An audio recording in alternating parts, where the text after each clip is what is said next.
2,000 years later.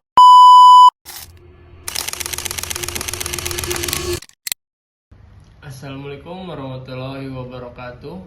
Perkenalkan, nama saya Diki Setiadi dari kelas 6B Manajemen, NIM 110122000805. Saya di sini akan menyampaikan pembahasan materi manajemen kinerja guna memenuhi tugas mata kuliah pengembangan organisasi yang diampu oleh Ibu Hajah Muplihah Eskom IMM.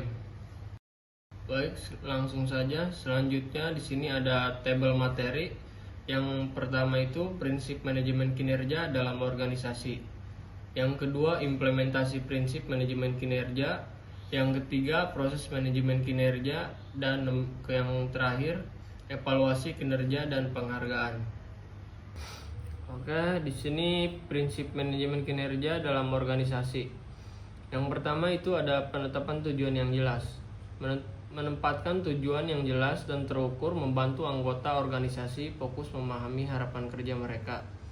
Yang kedua, penyelarasan strategis.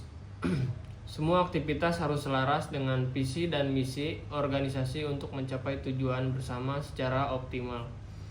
Yang ketiga, yang terakhir, umpan balik dan komunikasi. Komunikasi dua arah dan umpan balik rutin penting untuk perbaikan berkelanjutan dan keterlibatan karyawan. Selanjutnya, yang kedua ada implementasi prinsip manajemen kinerja. Yang pertama ada sistem pendukung. Organisasi harus memiliki perangkat penilaian dan teknologi untuk memonitor kinerja secara real time.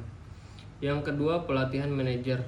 Manajer perlu dilatih memberikan umpan balik yang adil dan konstruktif kepada karyawan. Yang terakhir, yang ketiga, manajemen konflik. Manajemen mengelola konflik penting untuk menjaga hubungan kerja yang harmonis dan kinerja optimal. Selanjutnya, tabel materi yang ketiga, proses manajemen kinerja. Proses manajemen kinerja ini terbagi menjadi 5 bagian. Yang pertama ada identifikasi tujuan untuk menetapkan tujuan SMART yang spesifik dan terukur bersama karyawan. Yang kedua, pengukuran kinerja, melakukan evaluasi menggunakan indikator objektif untuk menilai pencapaian. Yang ketiga, ada umpan balik, memberikan feedback untuk konstruktif untuk memperkuat kekuatan dan memperbaiki kelemahan. Yang keempat, perencanaan pengembangan, menyusun rencana pelatihan dan memonitoring untuk meningkatkan kompetensi. Yang terakhir, yang kelima, ada evaluasi dan penghargaan, untuk menilai hasil akhir dan memberikan apresiasi berupa promosi atau intensif. Selanjutnya, yang terakhir di sini ada evaluasi kinerja dan penghargaan. Yang pertama ada evaluasi objektif. Penilaian berdasarkan indikator yang telah disepakati untuk mengukur pencapaian kinerja. Yang kedua, penghargaan finansial, untuk insentif berupa bonus atau promosi sebagai bentuk apresiasi atas kinerja baik penghargaan finansial. Yang terakhir ada penghargaan non-moneter, pengakuan dan penghargaan lain yang akan meningkatkan motivasi dan loyalitas karyawan. Selanjutnya, kesimpulan.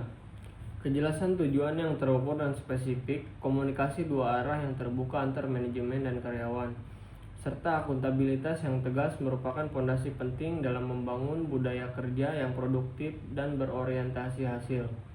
Manajemen kinerja yang efektif melibatkan perencanaan yang matang, pelaksanaan yang konsisten, evaluasi berkala berdasarkan indikator yang objektif, dan pengembangan berkesinambungan untuk memastikan hasil yang optimal dan penyempurnaan proses secara terus-menerus. Dengan menerapkan manajemen kinerja secara sistematis, organisasi dapat meningkatkan daya saingnya melalui peningkatan produktivitas, motivasi karyawan, dan kemampuan beradaptasi terhadap perubahan pasar, sehingga menjamin berkelanjutan jangka panjang yang lebih kuat. Sekian materi yang saya sampaikan. Wassalamualaikum warahmatullahi wabarakatuh.